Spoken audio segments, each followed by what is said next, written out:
అలానే మిసెస్ రావు అమెరికా అధ్యక్షుడు ట్రంప్ ఆ దేశాన్ని గాల్లో పెట్టేశారు. ఆ దేశం యొక్క ఆర్థిక పరిస్థితి నీటి బుడలాగా కనిపిస్తోంది. డోజ్ అనేటువంటి దాన్ని ఆయన అధ్యక్షుడు అయిన తర్వాత వెంటనే ఏర్పాటు చేశారు. దానికి ఇన్ఛార్జిగా సలహాదారుగా ఎలన్ మస్క్ని పెట్టారు. ఆయన 4 లక్షల మంది ఉద్యోగులను తీసేయడానికి టార్గెట్గా పెట్టుకున్నారు. అమెరికన్ ఫెడరల్ గవర్నమెంట్లో ఉన్నటువంటి వాళ్ళని ఆయా డిపార్ట్మెంట్లలో స్క్రూటినీ చేసి డిపార్ట్మెంట్ ఆఫ్ ఎఫిషియన్సీ అనేది ఒకటి పెట్టి పనికి తగ్గ వేతనం వస్తుంది, బట్ వేతనానికి తగ్గ పని చేస్తున్నారా లేదా వీళ్ళు అనే దాని మీద స్క్రూటినీ చేసి కొన్ని లక్షల మందిని తీసేశారు. ఇప్పటికే దాదాపు 2 లక్షల మందిని తీసేసినట్టు తెలుస్తోంది. ఇప్పుడు తాజాగా సివిల్ సర్వెంట్లను తీసేశారు. ఇది హాట్ టాపిక్. సివిల్ సర్వెంట్లను తీసేశారు, అలాగే దౌత్యవేత్తలను తీసేశారు. సాధారణంగా సివిల్ సర్వెంట్లని ఏ గవర్నమెంట్ కూడా తీసేది. సివిల్ సర్వెంట్ అంటే ఐఏఎస్ ఐపీఎస్లు, మనకి ఇండియన్ భాషలో చెప్పాలంటే ఐఏఎస్ ఐపీఎస్లు. వాళ్ళని అమెరికా ప్రభుత్వం తీసి పడేసింది. కారణం ఏంటి? ప్రభుత్వానికి భారంగా మారారు వీళ్ళు. వీళ్ళ కారణంగా దేశానికి ఏమీ ఉపయోగం ఉండటం లేదని చెప్పి వాళ్ళని పక్కన పెట్టేసి తీసేశారు. తీసేయటం మీన్స్ 2 నెలలు గడువు ఇచ్చారు. ఈ 2 నెలల తర్వాత వాళ్ళు ఆటోమేటిక్గా వెళ్ళిపోవాలి. 2 months టైం ఇచ్చారు. ఈ 2 months తర్వాత వాళ్ళు ఆటోమేటిక్గా విధుల నుంచి స్వచ్ఛందంగా వెళ్ళిపోవాలి. ఇక దౌత్యవేత్తలు, ప్రపంచవ్యాప్తంగా అమెరికన్ దౌత్యవేత్తలు అనేక మంది ఉంటారు. అలాగే ఏ దేశానికైనా ఉంటారు. ఇప్పుడు భారతదేశానికి కూడా భారత దౌత్యవేత్తలు అనేక దేశాల్లో ఉంటారు.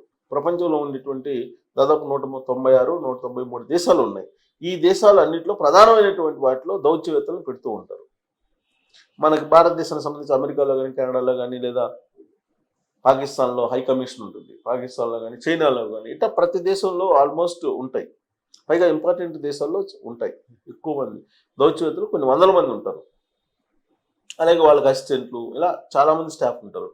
అలాంటి ఇంపార్టెంట్ అంటే దేశానికి మధ్య రిలేషన్స్ని బిల్డప్ చేయడానికి వీళ్ళు ప్రయత్నం చేస్తుంటారు ఈ దౌత్యవేత్తలు. అలాంటి వాళ్ళని కూడా తీసేశారు. అంటే ఒక దేశానికి ఇంకో దేశానికి మధ్య వాణిజ్యపరమైన సంబంధాలు కానీ, లేదా ఇతరతర ద్వైపాక్షిక సంబంధాలు కానీ అమలు అవుతున్నాయా లేదా, డీవియేషన్స్ ఉన్నాయా లేవా, ఆ దేశానికి ఈ దేశానికి మధ్య గ్యాప్ తగ్గించడానికి కానీ, లేదా సంబంధాలను మెరుగుపరచడానికి కానీ వీళ్ళు నిరంతరం స్టడీ చేస్తుంటారు దౌత్యవేత్తలు. అందుకే వాళ్ళని అంబాసిడర్స్ అంటారు, దౌత్యవేత్తలు అంటారు, అంబాసిడర్స్ అంటారు. కనెక్ట్ చేశారు, దేశాలను కనెక్ట్ చేసేటువంటి వాళ్ళు. అలాంటి వాళ్ళని కూడా ఇప్పుడు ట్రంప్ తీసేశారు. అంటే ఆ దేశాన్ని ఏకాగ్గా మారుస్తున్నారా అమెరికాని అనేది అర్థం కావట్లేదు. పైగా సివిల్ సర్వెంట్లను తీసేసిన తర్వాత చట్టాలను తయారు చేసేవాళ్ళు ఎవరు? చట్టాలని అమలు చేసేవాళ్ళు ఎవరు? ఇది ఇంపార్టెంట్. అంటే ఎక్సెస్ ఉన్నారు, వాళ్ళు వైట్ ఎలిఫెంట్లుగా ఉన్నారు అనేది ట్రంప్ గవర్నమెంట్ చెప్తుంది. అందుకే వాళ్ళని తీసేసామని చెప్తుంది. సో మరి ప్రపంచ దేశాలు కూడా అమెరికా నుంచి అనేక నేర్చుకుంటున్నాయి, టెక్నాలజీని అడాప్ట్ చేసుకుంటున్నాయి. అక్కడ ఉన్నటువంటి సంస్కృతి సాంప్రదాయాలను ఇక్కడ అడాప్ట్ చేసుకుంటున్నారు. అమెరికా అనేది ఒక డ్రీమ్. అమెరికాలో అది భూతల స్వర్గంలాగా ఉంటుంది. అక్కడికి వెళ్ళాలి, అక్కడ అడుగు పెట్టాలి, ఆ ల్యాండ్ మీద అడుగు పెడితేనే జీవితం పరమార్థం అవుతుంది అని అనుకునే వాళ్ళు చాలామంది ఉన్నారు ఇండియాలో. డాలర్ డ్రీమ్స్ తోటి అమెరికా వెళ్ళేటువంటి స్టూడెంట్స్ కూడా కొన్ని లక్షల మంది ఉన్నారు. డాంకీ రూట్లో వెళ్ళేటువంటి వాళ్ళు కూడా వేలల్లో ఉన్నారు. ఏదో ఒక రకంగా ముందు అమెరికాలోకి అడుగు పెట్టాలి అనేది ఒక లైఫ్ అంబిషన్ పెట్టుకున్నటువంటి వాళ్ళు బోల్డంత మంది ఉంటారు. మరి అలాంటి దేశం ఇప్పుడు ఏకంగా మారుతుంది. ఇంకో దేశాలతో మాకు సంబంధం లేదు, వేరే దేశాలతో అసలు సంబంధాలే అవసరం లేదు, దౌత్య సంబంధాలే అవసరం లేదు అన్నట్టుగా దౌత్యవేత్తలు తీసేశారు. అంటే దౌత్యవేత్తలు అసలు లేకుండా కాదు, ఉన్నటువంటి వాళ్ళని చాలామందిని తొలగించారనేది, అలాగే సివిల్ సర్వెంట్లను తొలగించారనేది. మరి వీళ్ళు తొలగించినప్పుడు చట్టాలు తయారు చేసేదానికి ఉన్నటువంటి వాళ్ళే సరిపోతారు అనేది. ఇప్పుడు ఏంటి, అవసరానికి మించి అమెరికన్ ప్రభుత్వంలో ఉన్నారు అనేటువంటి భావంతో ట్రంప్ ఉన్నారు. ఇప్పుడున్నటువంటి పరిస్థితుల్లో ఆర్థికంగా చిన్నభిన్న పరిస్థితుల్లో అమెరికా ఉంది. మనకి మెరుగైనటువంటి విధంగా కనిపిస్తుంది అది. కానీ అది మేడిపండు సామెత, మేడిపండులాగా ఉంది అమెరికా. మేడిపండు ఏంటి, పొట్ట విచ్చి చూస్తే పురుగులు ఉంటాయి లోపల. సేమ్ అలానే అమెరికాలో తరచి చూస్తే కనుక అమెరికా ఆర్థిక పరిస్థితి ఇవన్నీ కూడా చాలా దారుణంగా ఉంటుంది. భారతదేశానికే బాండ్ల రూపంలో బాకీ ఉంది అమెరికా, దాదాపు 20 లక్షల కోట్ల రూపాయలు బాకీ ఉందని చెప్పి ఈ మధ్యన నేను వీడియో కూడా చేశాను. ఇంకా చైనాకి అయితే బోల్డంత అప్పులు ఉన్నాయి. కానీ డాలర్ అనేది అంతర్జాతీయ మార్కెట్లో కరెన్సీగా ఉంది కాబట్టి ఇప్పుడు ఆ డాలరే అమెరికాని నిలబడేలా చేస్తుంది. ఇప్పుడు ఆ డాలర్ కూడా బలహీనపడేందుకు బ్రిక్స్ లాంటి దేశాలు బ్రిక్స్ ఒక ప్రయత్నం చేస్తుంది. ఆ ప్రయత్నం కానీ సక్సెస్ అయితే మీకు డీడాలరైజేషన్ కూడా వేగంగా జరిగిపోతుంది. డాలర్ మీద ఇప్పటికే నమ్మకం పోయింది. అందుకే బంగారం కొనుగోలు పెరిగింది. బంగారం రేట్లు పెరగడానికి కారణం అదే, డాలర్ మీద నమ్మకం లేకపోవటం. లేదంటే జనరల్గా డబ్బు ఉన్నటువంటి వాళ్ళు డాలర్స్ని కొనుగోలు చేస్తారు, లేదా డాలర్ రిలేటెడ్ షేర్స్ని కొనుగోలు చేస్తారు.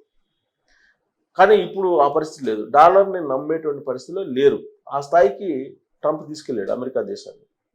కాబట్టి వాళ్ళు ఇప్పుడు ఉన్నటువంటి ఇన్వెస్టర్స్ వరల్డ్ వైడ్ ఏం చేస్తున్నారు, బంగారం మీద పెట్టుబడులు పెట్టేస్తున్నారు, బంగారాన్ని కొనుగోలు చేస్తున్నారు, దాన్ని స్టాక్ చేసేస్తున్నారు. ఇలాంటి పరిస్థితి అమెరికాకి గతంలో ఎప్పుడు లేదు. ఆ దేశం మీద నమ్మకం లేదు, ఆ దేశం యొక్క డాలర్ మీద నమ్మకం లేదు, ట్రంప్ మీద అంతకంటే నమ్మకం లేదు. అమెరికా వైపు చూడడానికి అటు పారిశ్రామికవేత్తలు కానీ వాణిజ్యవేత్తలు కానీ సందేహిస్తున్నటువంటి పరిస్థితి. ఒకవైపు విద్య వైద్యం మూలన పడుతుంది, ఇంకోవైపు ఇతర దేశాలకు సంబంధించినటువంటి వాళ్ళు ఎవరు రావద్దని చెప్పి తాజాగా బిల్లు చేశారు. సరిహద్దులు మొత్తం మూసేయాలన్నారు. అలాగే అక్కడ ఉన్నటువంటి దాదాపు 13 లక్షల మంది ఇల్లీగల్ ఇమ్మిగ్రెంట్స్ని వెనక్కి పంపించాలని చెప్పి ప్రయత్నం చేస్తున్నారు.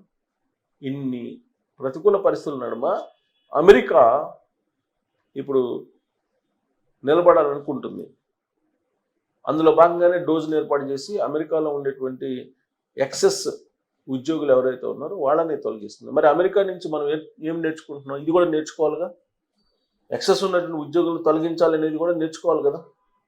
పైగా అవసరమైతే సివిల్ సర్వెంట్లను కూడా డిస్మిస్ చేయాలని చెప్పి నేర్చుకోవాలి కదా. అసలు డిస్మిస్ చేసి తొలగించాలని నేర్చుకోవాలి కదా.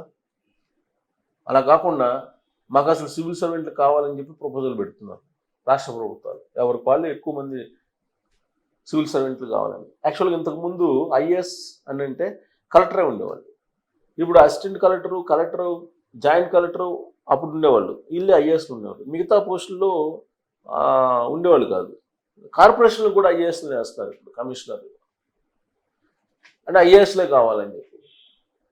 కాబట్టి వీళ్ళు సివిల్ సర్వెంట్లు సంఖ్య పెరిగే కొంది, పొలిటీషియన్స్ సంఖ్య పెరిగే కొంది ఆర్థిక భారం తప్పితే ప్రభుత్వాలకి వాళ్ళ వల్ల వచ్చేటువంటి ఉపయోగం, అలాగే శాలరీస్, ఈ రెండింటినీ కంపేర్ చేసుకుంటే శాలరీస్ భారమే ప్రజలు ఎక్కువగా మోయాల్సి వస్తుంది. వాళ్ళ వల్ల వచ్చేటువంటి బెనిఫిట్ ఆ శాలరీని తూకం వేస్తే కనుక అంత ఉండకపోవచ్చు.